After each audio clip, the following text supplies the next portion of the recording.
அரசு பள்ளி மாணவர்களை ஏன் குப்பை அள்ள வைக்கிறீர்கள் என ஆசிரியரிடம் புகார் அளித்தவரை ஊராட்சி மன்ற தலைவரின் கணவர் வீடு புகுந்து சரமாரியாக தாக்கிய காட்சிகள் வெளியாகி பரபரப்பை ஏற்படுத்தியுள்ளது. கள்ளக்குறிச்சி மாவட்டம் கள்ளக்குறிச்சி அருகே பைத்தம்துறை கிராமத்தில் உள்ள ஊராட்சி ஒன்றிய தொடக்கப் பள்ளியில் மாணவர்களை கொண்டு பள்ளியை சுத்தம் செய்து வருவதாகவும் மாணவர்களை கொண்டு குப்பை அள்ள செய்வதாகவும் அதே கிராமத்தை சேர்ந்த தீனதயாளன் என்பவர் பள்ளியில் உள்ள ஆசிரியரிடத்தில் கேள்வி எழுப்பியுள்ளார்.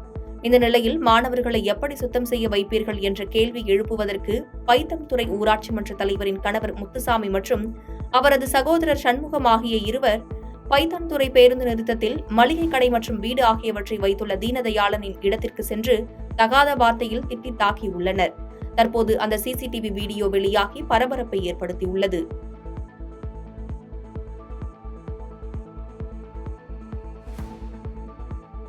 பாதகம் செய்பவரை கண்டால் நாம் பயங்கொள்ளலாகாது பாப்பா. மோதி மிதித்து விடு பாப்பா, அவர் முகத்தில் உமிழ்ந்து விடு பாப்பா. அண்மை செய்திகளை உடனுக்குடன் தெரிந்து கொள்ள இணைந்திருங்கள் இயம்நாடு தொலைக்காட்சியுடன்.